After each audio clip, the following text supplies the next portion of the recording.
What is up, everybody? It's Dr. Vibe here, host and producer of the award-winning Dr. Vibe show. As always, I'd like to say you're blessed, highly favored, a magnet for miracles, and a solution for someone's problem. Also know that I'm a certified empowerment coach and president and CEO of Express Your Vibe Coaching and Communications. And I am jacked. I'm feeling really good. It's a Wednesday, it's a hump day, but it's just another outstanding day. And I'm excited for another reason too, because we've got Jazz Keys in the house. And for those who don't know about Jazz Keys, let me give you a little background. She's a clinical psychologist, certified life coach, author, and motivational speaker. Recognized for her work as a community activist, she has spent the last 10 years of her career focusing on empowering the lives of others with an intense focus on women, people of color, and children. She has been honored as a neighborhood hero by ComEd for her involvement in numerous community-based initiatives. She's a psychologist, a life coach. She supplies clients with the necessary tools and techniques to awaken their divine energy, heal their open wounds, and create an aura of love, compassion, and tranquility.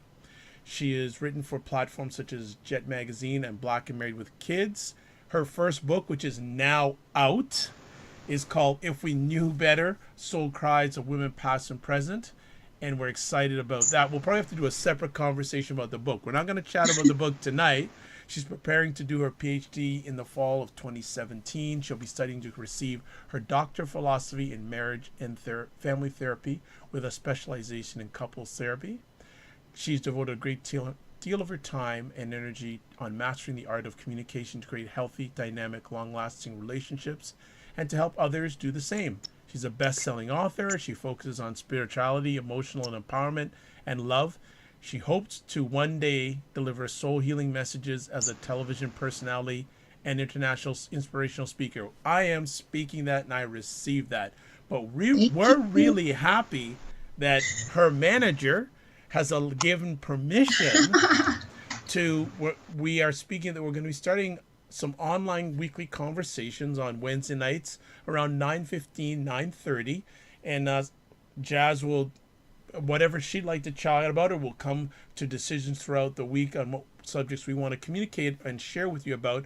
But this is the first one tonight, the first official one. And she's going to be chatting about her great article, Dear Black Women, Mothers and Daughters Need to Stick Together. So welcome for hopefully some more and more times.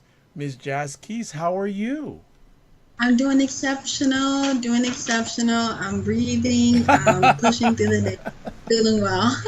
Well, and if you follow Jazz on social media, the last few weeks, her and her manager, aka her young daughter, have been grinding. They have been grinding.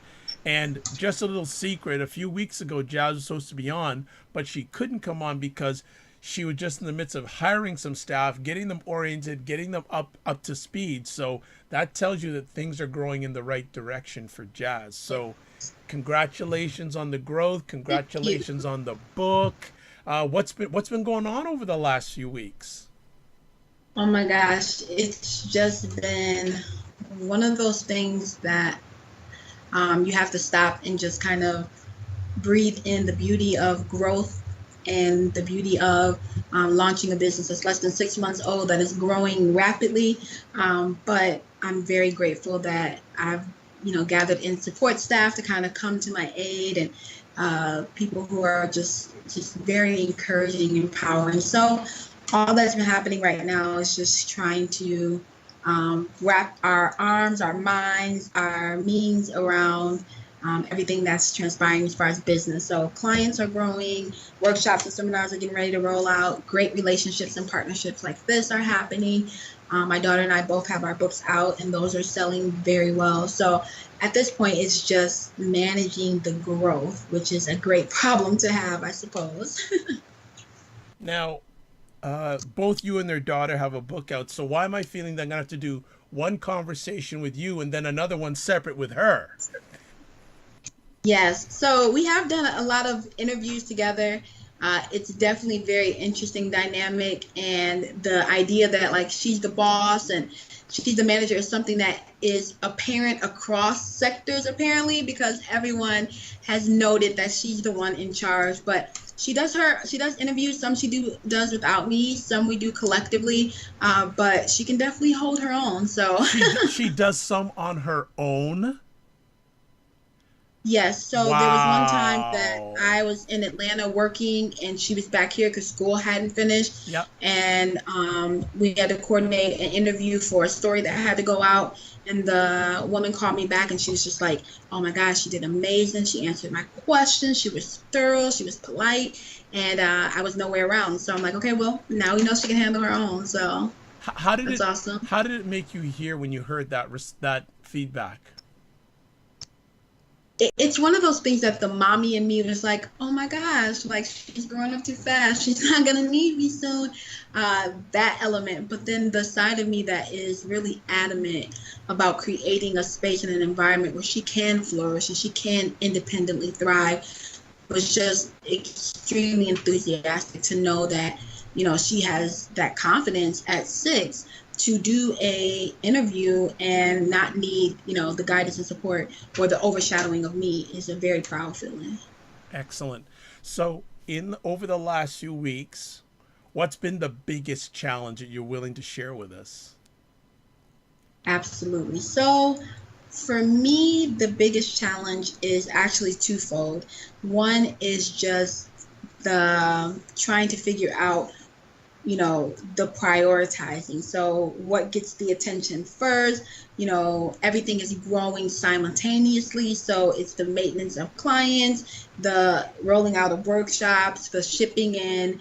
Oh my gosh, it was so crazy. We turned our living room into a warehouse and distribution where we're signing books and shipping them out. And we had like 500 books that we had to send out. So that was crazy in itself. So just the growth of everything and everything being in-house. So trying to get to the process of prioritizing and delegating, and then making sure that I am squeezing in time for self-care and squeezing in time for her to just be a kid.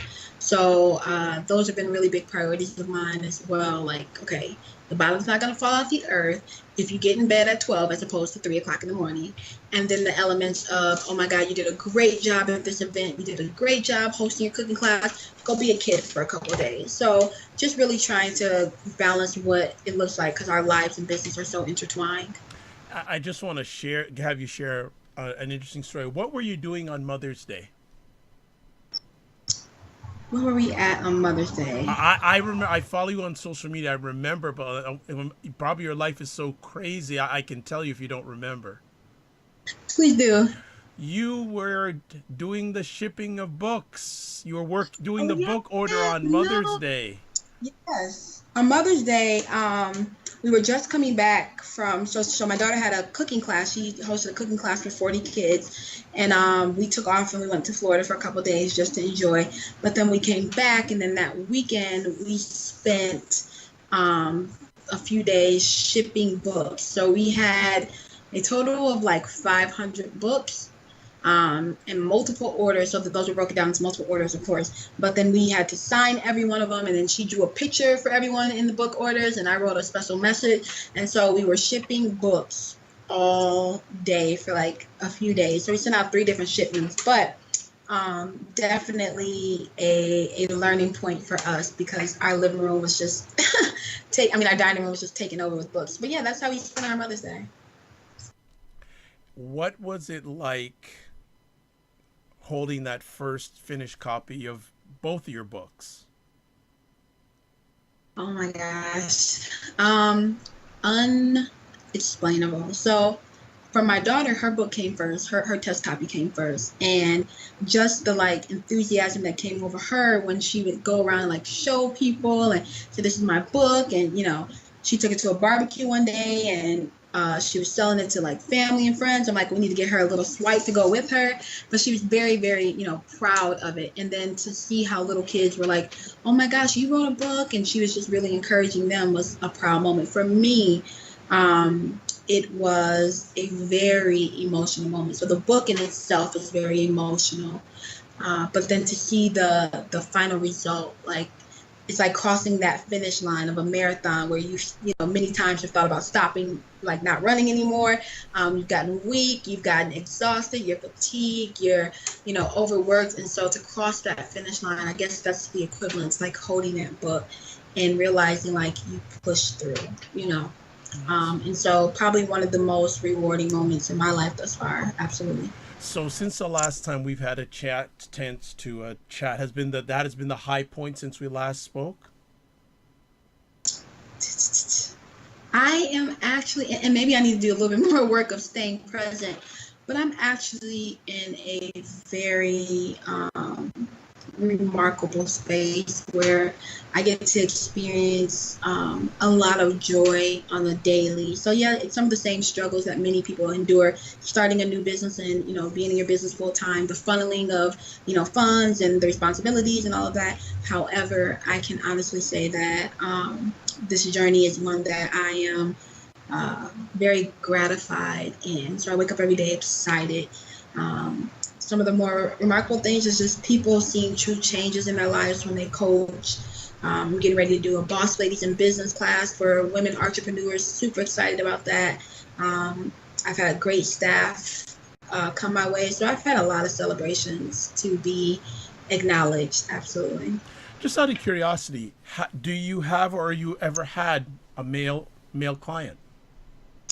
Yes. So I actually do have a couple of male clients, and I actually love working with my male clients. Of course, I have a special space in my heart for women. A lot of my work thus far has dealt with women and healing and all of that, but I love working with my male clients.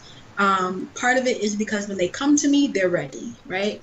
By the time a man essentially reaches out for that support, they're absolutely ready. They're not creating resistance. It's like, I want to grasp whatever I can to help me move from this space. They're very like thorough. They're very, I don't even want to say pleasant because my women clients are pleasant as well.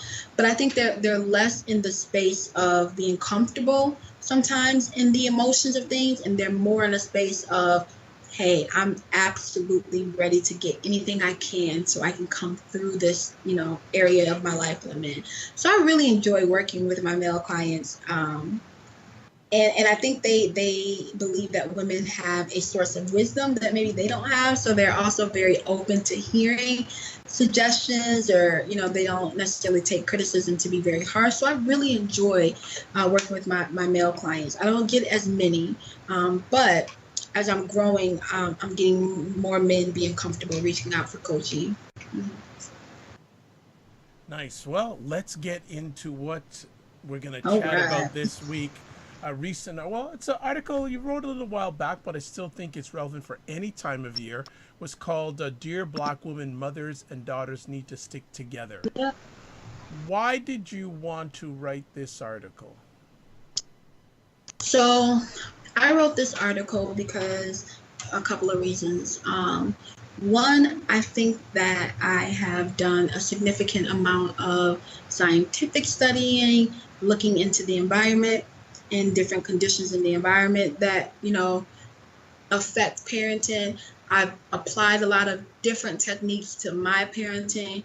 And so I wanted to write this because I feel like there's such a strain in the relationship between mothers and daughters. I can't tell you how many times I've crossed paths with clients, dealt with clients, and one of their core like sources of hurt or wounds comes from the mother. You know what I mean?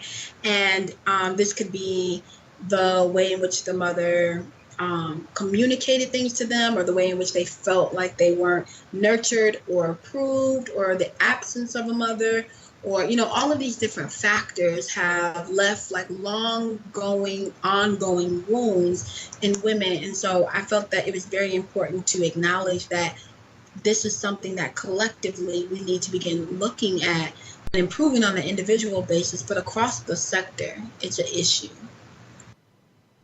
It's interesting because you don't. I'm just going to use the media as a reference. You don't hear about that much. You hear about more the challenges that sons have with either father or mother more than mother-daughter relationships. Do you think that's what we usually get media-wise? Yeah, so I think that there is a much more, maybe a brighter light shined upon like men and the relationship of like, or maybe just men and their relationship with the mother, but not so much. I think it's more absentee fathers that we get a lot of information about, or we get a lot of light being shined on the effects of not having a father present, whether that be in the girls, whether that be in molding. Um, Men, and then we get the typical stories about mama's boys, but we hardly ever talk about that strain that is much more prevalent than I think we are acknowledging or even combating, and that is that strain that is existing between mothers and their daughters. Did you find it surprising as you got into coaching about this sort of situation between there sometimes being a drift between mothers and daughters? Was that surprising for you? No, not at all. Honestly, I've seen it in my own family. I've seen it in my own family structures, whether it be immediate or whether it be, extended family. I've seen it in like friends and their mothers. I mean, so I've seen it. I think that it's one of those things that has almost somewhat become either unspoken or just a norm. Like it's normal for mothers and daughters to kind of have some tension sometimes, especially in those teen years. So we don't really acknowledge that. But I don't think that, I think if we opened the floor for it to be a discussion piece, we'd find that it's much more prevalent than we actually are aware of. And so I wasn't shocked because I noticed it. And I think my senses became heightened about it because of my daughter. Okay. What was your relationship like, and what is it like with your mother? Yes. So I have a remarkable relationship with my mother. She and I are extremely close. Of course, well, not of course, but we had some rifts maybe in like young adulthood where there was a need to exert independence and her still need to kind of, let me know, but you're walking down a dangerous path. And so some of that natural tension between needing autonomy and needing the ability to make my own mistakes and her wanting to keep me from that. But other than that, we've had a really great relationship. In the same context, that isn't necessarily or hasn't necessarily been the case with my mother and, maybe other women that are, close in my family, grandchildren, children, whatever the case may be. And so it was really important for me to try to process what the difference was, and kind of breaking some of those cycles of things that we see. I'm really big about the generational things that we're carrying through our family lineage, and they're not healthy. So it was really important for me to understand what dynamics make for a strong relationship and what dynamics break down relationships between mothers and daughters. Okay, well, let's start going through this great article in regards to relations between mothers and daughters, and let's go have you break down some of the factors that influence the breakdown in the connection between mothers and daughters. The first one you bring out in the article is authoritative mothers. So please share about that with us. Yeah, so uh, I kind of try to draw inspiration from women that I've dealt with, clients that I've coached in the element of parenting, things I've seen, things that I have, studied, whatever the case may be. So that I just want to give a little bit of insight of where these, you know, different segments came from. But what happens sometimes is we have very authoritative mothers, right? And the reason or the motivation or the drive behind this my way or highway, or I'm going to keep you from going down the wrong path kind of approach is exactly that. Sometimes it's mothers wanting to prevent some of the same hardships or some of the same heartaches. Sometimes it's mothers are much more inclined to see things that maybe we haven't, or we don't see for lack of maturity, for lack of understanding, for lack of experience. It's all of those things that contribute to sometimes mothers coming off very abrasive. And so what happens is they don't know how to necessarily create a softer element where kids can, be informed and that they can help mold them, but they can also give them that space to make mistakes. And so they come off as being very militant or very harsh or very rigid, and that can sometimes create tensions when things are so forceful. What That makes sense. it does. Is there any root causes for that that you've picked up in your studies, or is it just Yeah, something? so I Go think ahead. that no, I think it's rooted in a few different things. Sometimes it is learned behavior. So my mother has a very um, I don't even want to use the wrong word. She's very authoritative, right? She has a very commanding presence. She has a very much, I'm going to tell you the truth. I'm not going to sugarcoat it. And that has come from what she has experienced growing up. And then some of the hardships that she has experienced has made her a little bit more rough around the edges of sometimes what she says. But what happens is that becomes her communication style. And so what I've noticed is that sometimes the way we communicate can completely dismiss what we're trying to convey. And so oftentimes there's been, situations where maybe her message has not come across as loving, protective, guarding you because it's been so, in your face, I'm not sugarcoating kind of thing. The other element is I think sometimes mothers just know, and they know that they know. So I can almost guarantee you anytime my mom has said somebody has not been a good choice, a good friend, a good person, or a bad situation, she's been right. So sometimes the authoritative comes from the fact of you just don't know what I know yet. You don't have the experiences that I have. And so that becomes, that presence that makes it very bold because I know that I'm in the right, if that makes sense. And I'm gonna ask you to deal with this now. I could probably say till later, but I may forget. Communication style. How important is that on the mother side and also on the daughter side, acknowledging it and being able to adapt to it? That's probably one of the key elements for parenting. I'm gonna start doing some classes called Raising a Champion.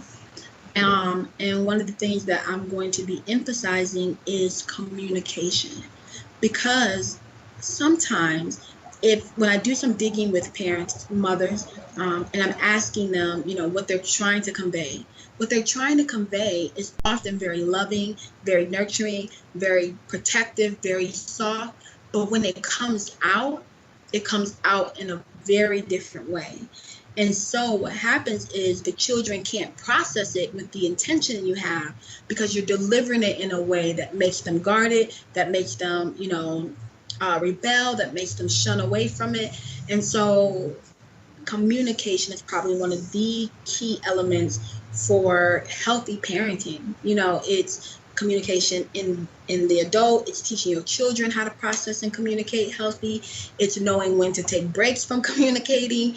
It's all of these things that we haven't learned, and so messages get very distorted, and that's harmful. And I guess goes on the foundation. A lot of times, it's not what you say; it's how you're saying it. Yes. It's how you're saying it, it's the way you're delivering it, it's the tone, it's the timing, it's, all of these things. And so what really becomes very devastating to me is when there's a strain in a mother-daughter relationship, and the mother, if you talk to her, you can tell how longing and how, much she cares about her child. But throughout the years, she hasn't been able to communicate that. And so now, there's a guard up or there's a block up because the daughter is receiving everything as, you criticize, you yell, you're harsh, you ridicule, you say things out of anger. And so it becomes very difficult to kind of mend some of that tension, all because we don't know how to talk to each other. Interesting. Very, very interesting. Let's move on to the next conversation piece and absent mothers. And this is an interesting thing because you hear a lot more about absent fathers Mm-hmm. more than absent mothers, but it exists and probably exists more and more in regards to different situations where you can be a single mother and you're always having to work and you don't spend a lot of time with your child, etc. So share some light on this important subject. Right. So, another issue that I have really realized and recognized is surfacing in regards to some of the tension that we experience or some of the tension that you see when there's a strain in the mother-daughter relationship is the absence. And so I think absence has kind of been something noted to men who are just not present in their children's life. And so when we talk about absence being, you are a single mother and your priority is to make sure that, there's a safe home for your child and all these things are in place to make sure they have their needs met, there's also a place where that might create a void. And so absent mother can be just not around, can be kind of spending time, energy in places that serve them and not their children. It can be the single mother or the mother who maybe there is two parents in the household, but your primary responsibility right now is contributing financially. And so sometimes that void happens because mothers aren't present, or we're there physically and we're disconnecting from our children in a mental and emotional way. And so absent parents can also create strife in a mother-daughter relationship. Are you seeing that more and more with as you go on in your journey with other people, other ladies? That is, sorry. Yes, and what I'm also seeing is, and this is kind of a whole entirely different subject, but something that has been recurring is how absent mothers kind of being focused in on work and things like that can sometimes think they're leaving children in safe environments, and in all actuality, they're not. And so sometimes it is an unknowingly unsafe environment that the children are left in. And the result of that can be tied back to a child feeling like, well, you worked so much that you didn't even recognize that granny's house wasn't safe or uncle's house wasn't safe, or, so it's kind of multifaceted in that context, but it goes back to children feeling like, I wasn't the priority. I wasn't acknowledged. I wasn't, validated. You weren't at events. You weren't there to make sure that I was safe. Those kind of things all surface in the element of absent mothers. Another factor that we don't hear a lot about is abusive mothers. Mm-hmm. And actually, I didn't start thinking about this till recently. And a few weeks ago, I had a lady on who's a contributor for HuffPost in regards to their divorce section, and she actually sent me a book about the life of divorce, the effect of divorce on children, and some of the stories in there, some of the kids who are now grown up, about the way that their mothers abused them, some sexually, some physically, some emotionally. It opened my eyes. Yes. So this is, and I don't want to say that abuse is on a spectrum, right? Abuse is abuse. And yes, there are instances where things are much more harsh, but then I think sometimes we don't even recognize when our actions are abusive. And so one of the things that I see so often is the negligence around emotional and verbal abuse, right? We don't necessarily look at us telling our children, cussing at our children, yelling at them, speaking harshly to them. We don't look at that necessarily as abuse because it is common disciplinary practices now. And so the reality is that until we begin to shift our understanding to recognize that this is an abusive way to reprimand my child, we can't deal with the effects of it. And so often I find that adults are still replaying things that their mother have said to them, ways that they talk to them, harsh things that were commented to them in places of anger, the loss of control in their mother's end, and then also how that transitions to, physical abuse, the difference between, we kind of have this torn debate in our community that I've seen is there's some people that are like, oh, there's nothing wrong with spanking your children. There's nothing wrong with, whooping your children. It worked for me. It works. Da, da, da. And then there's some who are on the other side that says it's not necessary. And so I fall on the other side that says it's not a necessary tool. And the reason why I say that is because the reality is that the long-term effects of it are not proven to be healthy for a child. So we see all of these things kind of manifest in adulthood when people are sorting through their emotional issues and they get back to childhood and they're like, oh my gosh, this came from, my mom, this came from this came from being told this at a young age. And then, of course, all the way across abuse, where you're looking at definitely physical, you're looking at sexual, you're looking at mental, and how oftentimes we don't talk about it, but that abuser could very well be your mother. When you hear of situations like that in a coaching environment, how do you deal with that with a client, or have you had to deal with it? So with clients, I always, my first goal is to make sure that they understand that they're safe. My first goal is to create a safe environment where they even feel comfortable enough dialoguing about it, right? Once those kind of things come up, we do sorting through, and like we do some practices to kind of understand, what exactly is this rooted in? Why do you feel like this? What are some, things, so on and so forth. And then they get to make a decision, right? So the decision is, I want to heal. It's always healing, right? But healing could mean I begin to make some resolution or get some peace around the things that happened to me in my childhood as it pertains to my mother, so that I can kind of work on building a stronger relationship with her, right? Or the other element is I want to heal so that I can be at peace with the fact that, I don't necessarily feel like it's healthy for me to have a relationship with my mother, and I need to make peace with that, right? So it's always a client's choice. It's always a client's choice. But again, that looks two different things. It's always at the core healing. But does that mean healing so that you can have something, different, or different experience with your mother? Or does that mean healing so that you can make peace with, although she's not, ideal, or how you would have, ideally thought about mothering? What does that mean so that you're not dragging those experiences into your here and now and allowing it to damage and lay things to ruin? So that's kind of how we work with that. Okay.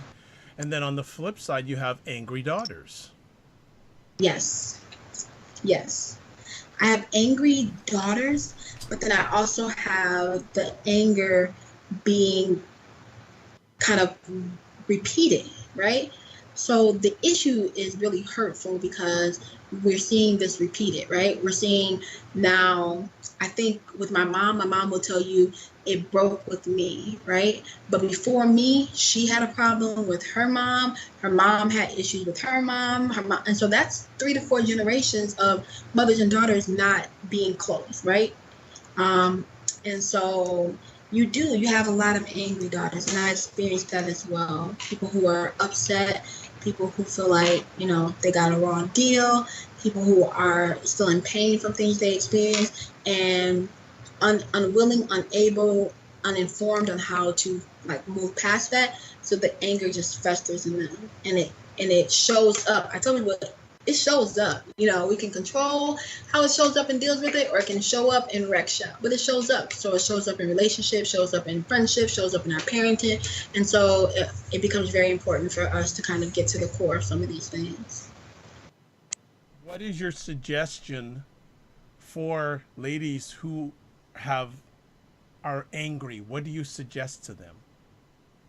So one of the things that I'm really big about is never pushing this idea that, you have to forgive immediately, right? Because I think that's sometimes a torture for people who are dealing with really real raw experiences, and someone saying to them, well, you need to forgive that and, get past it. It almost minimizes it. So I always, again, give them the space to really express how they feel about it, because sometimes they're not talking about it, they're not being honest about it, they're not opening up about how they feel and how it's affected them. And so my advice is always to get yourself in the environment where you can do the healing work you need to do for self, right?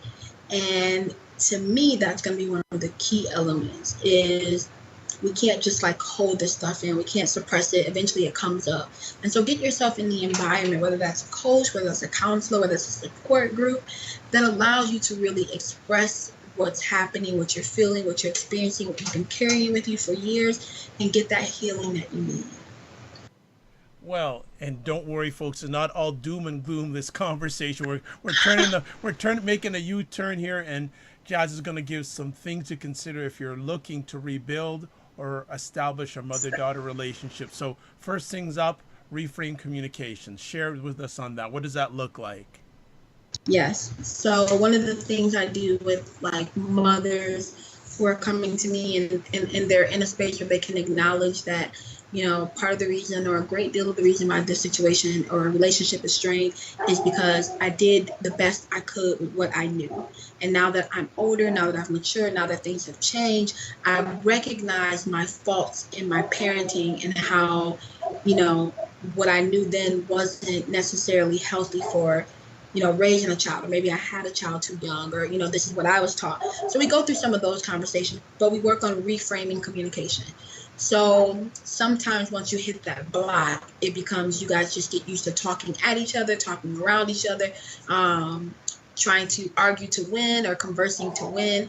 And so I always help a mother or daughter reframe their communication with the understanding that you can't control your mother or your daughter. You can only reshape the way you show up in these conversations. And so we do some role playing, we do some mock situations. I teach them how to use we statements instead of I. I teach them how to understand their emotions before they communicate. We do pausing, we do breathing. We implement all of these techniques that help you kind of reshape your communication. So if your communication has always been harsh and very abrasive and very raw, and that's created the division, we go back and start learning how to communicate the same thing with compassion, right? And so it's a reframing, a retooling, a re-understanding of how powerful your words are. That is good. And then the reframing, and a lot of it comes. Does it a lot of times come down to communication style and listening? I think yes, it comes down to listening, but I think that there's a limit on just how we've been taught, right? So I think people use what they have. And if no one's given them other tools, they don't have anything else. If everything that they have learned up until having a child says that you say what you feel, when you're angry, you can express anger. If people are speaking and you got a point, you can talk over them. Like if all these things are the way in which communication has mainly been, demonstrated in front of you, what else do you know? So my 6-year-old can say to me right now, Mommy, I'm feeling very frustrated today. Today is not a great day for me, and it's because this, and this, right? So it's because I'm teaching her to understand what you're feeling, why you're feeling, and how to communicate that. And then she can tell me what she needs. I feel like I just need to, and this is so crazy because she's 6, but she'll say, I feel like I just need a bath so I can relax and start over tomorrow, right?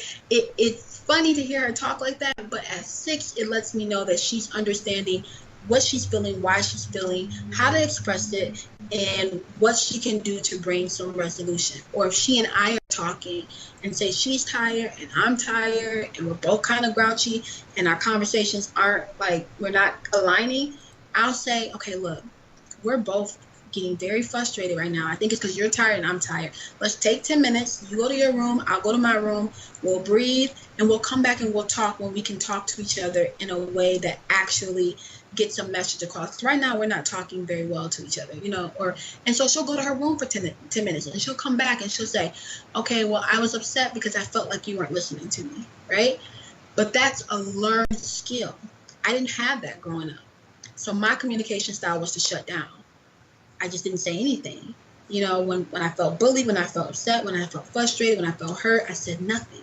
So for a long time, I didn't have a voice. And so I said that to say that I think people are using what they have. And if they had something more, I'm inclined to believe that they would do better. Just out of curiosity, you said you would keep things in and keep quiet. When did that change? Ooh, I think that changed. Actually, the shocking thing is, I think if you would see me now, you would probably never guess that. But it happened in my young 20s, so not too long ago. I think I really came into myself in my early mid 20s. So and then I just got really bold. But up until then, I was kind of, especially in my teenage and adolescent years, oh, very quiet, very easily pushed over, very shy, very reserved, didn't have much of a voice. And so now I do have a much more bold presence.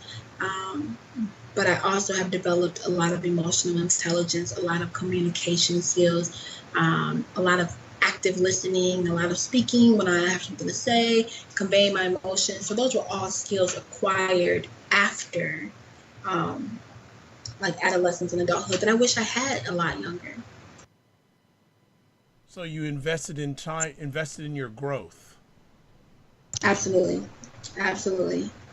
I was very intentional about it because I tell my daughter now, I say, it's really important that you speak up and you say what you feel, because if you don't, people will talk for you.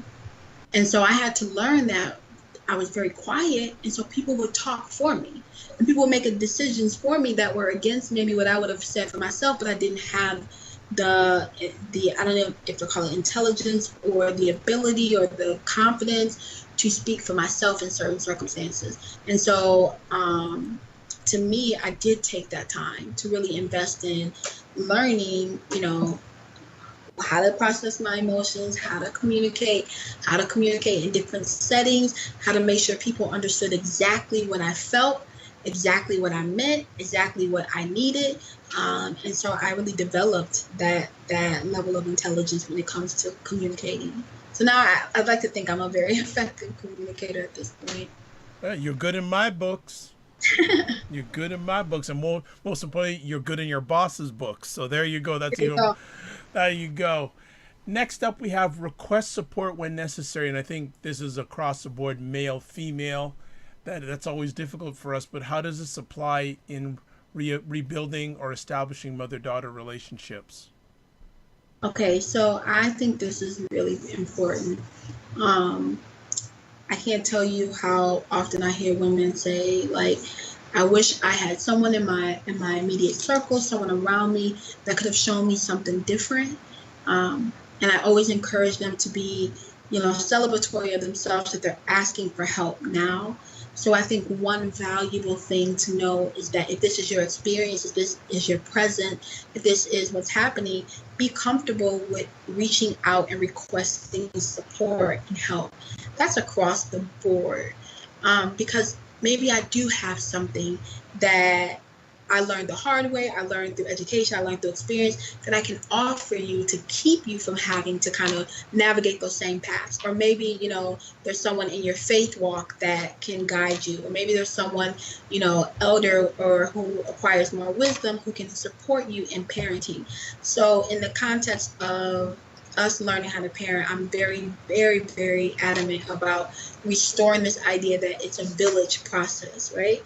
And so when we kind of shut ourselves in and isolate ourselves and try to figure out this parenting thing alone, it can be, very lonely, but it can also not be the best for the child, because sometimes we need that outside intervention to say, okay, you maybe need to shape the way you change the way that you speak, or maybe, you need to slow down a little bit on your work and give more one-on-one time, or, and so just being open to requesting support and receiving support when necessary. Next one is a very interesting one, just like all the rest of them, but I've never heard it put this way. Reparation is the goal. What do you mean by that? Because people may have the wrong idea that you're trying to convey in regards to reparations. Yeah.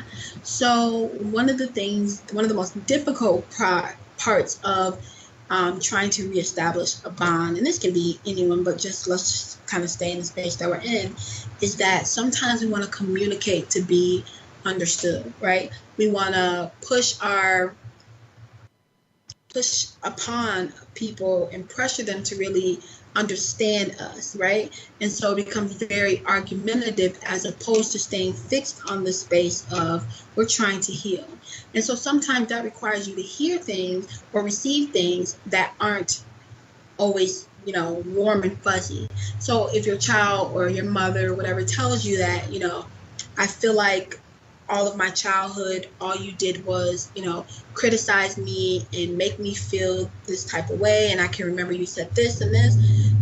Your natural reaction might be to go to a defense. Like, I only did that because this, and I only said that because of this. And yeah, I may have said things harshly, but, and so that really just, completely dilutes the communication, because you're going into this trying to defend yourself, trying to justify things, as opposed to just being open to really letting that person express how you made them feel and what happened, even if that wasn't your intention.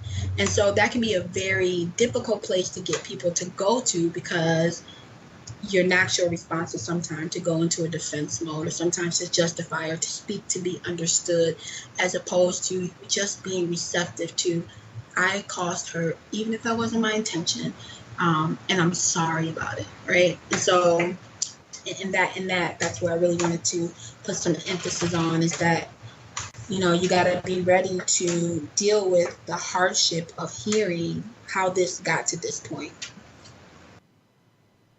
And our final conversation piece for this is: realize your peace may come from letting go. Another common aspect in life, letting go. Yes. So sometimes I notice that some of our frustration comes from things that we'll never be able to control. And so in the element of, mother-daughter relationships, it's a possibility that your child may never forgive that, or just not in a space to receive, your apologies and your request for like reparations or anything like that. Or maybe it's you, whatever the case may be. Sometimes your peace comes from the idea, or comes from letting go, meaning the things that are without your control or not within your control, you can't keep being, overly obsessive about. And so there's other times where it's like a daughter might talk to me and she might begin spilling out about all the experiences she had. And as she evaluates it, she knows that her mother may never be a healthy person for her. And so she has to make peace with that, right? Or mother might have to make peace with the fact that I've done a lot of damage and I don't know that it's repairable. I've done everything I can to repair it. My daughter just isn't ready to receive that, and I have to be at peace with that. And so that's kind of that last point, is to understand that, this doesn't always end up being skips through daisies and, a high feeling. Sometimes the peace is, I've done everything within my power. At this point, I have to make peace with letting it go. It's interesting, as we're winding down here, the aspect of breaking chains, or breaking, how can I put it, doing things over and over again through different generations. Yep. The same thing. And does that seems to come up quite regularly from what you've been sharing, that this is the way it's been done, so I'm going to do it this way. And it must be sometimes very challenging to break that circle, or break that chain, so to speak. Yes. So that it happens two ways. Either people are realizing that what has worked or what has been done has not worked, and they're eager to receive something different, or they're so stubborn and so stuck that they resist any change. And so one of the things I've come to realize is parenting, or becoming a parent, doesn't automatically trigger you to be mature, right? A mature mind says, okay, clearly this is not working, and I'm willing to receive information that can help me shift it. The mind that is still kind of fixated on, I'm going to do things my way, can be very challenging to work with.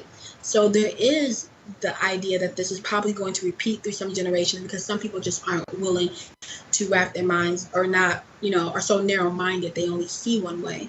And even if that way isn't effective, they can't take the accountability of acknowledging that they had a part in that. It's more of, well, even if I do, I'm just going to give an example. Even if I do speak harshly, they should know that I would only do so with their best intentions in hand. So if they took that any other way, then that's just their excuse to not want to, do X, Y, and Z. And so we kind of find it two ways, and it can be very challenging. It absolutely can. But for those who are open to receiving new communication styles and open to um, rebuilding or just trying to get it right out the gate, um, it can be very rewarding to kind of adopt some of these ideas because it's necessary. I like your transparency throughout, and especially in the last paragraph.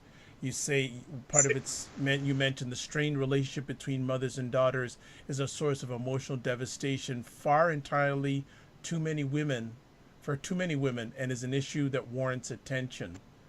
But you also say that you've been very blessed not to expose yourself, be exposed to that. But what effect are you seeing this happen with families, with individuals, with this strained relationship between many mothers and daughters? Again, it becomes very devastating because you find, and I can right now ramble off just the names of many who do not have this enriched relationship with their mother. And you see it affect every element. You see it affect their parenting, the way that they exist in relationships. Sometimes it's emotional issues, sometimes it is attachment disorder, sometimes it's the development of bad habits, sometimes it's the rejection of other people close. I mean, it's so many different ways in which this relationship is so fundamental. You know what I mean? Your mother is your first teacher. She's your first nurse. She's your first connection to your higher power. And that relationship being weakened can actually create an unstable foundation for every other relationship in your life.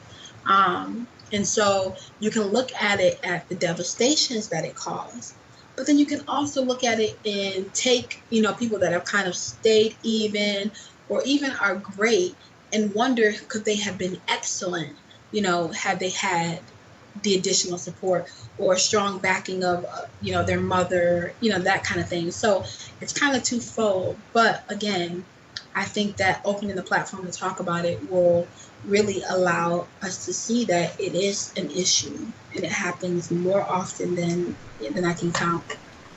So we're winding down here, but if a lady comes to you and says, and she becomes a client, and you start looking at this, she wants to address this issue, mother-daughter relationship not being where it should be. What, for example, is the first question you would ask that lady? So you said if it's a mother that comes to me and says the mother-daughter relationship is Well, not. actually, you know what? That's a good question. Would the question you would have for a mother be different than the question you have for a daughter? So they would both kind of fall in the same context. For a mother, it would be my first question is always for clarity and always for understanding. I would, ask something along the lines of, if you could give me some insight into why you believe this relationship is so strained, what would you say? Right? And, I'll let them kind of go, float out, and I'll say, if you could kind of pinpoint your behaviors or maybe the way in which you have showed up in this relationship and how it's affected, the bond, what would you say you could have done differently? Okay, great. So, yeah, so I always attempt to deal with the person present, right? Because it's so easy for us to say, well, she did this and she did that and this would have been different. It's a lot different for someone to say, okay, so given the situation, where do you play a part in this? Because then you have to reflect on your own behavior. And that's the only thing that I can really help you change. So, yeah, that's kind of the questioning. Excellent. Well, we're going to shut it down for this week, this edition of This Epic Conversation. Jazz, do you have any final words you'd like to share about this article and this issue?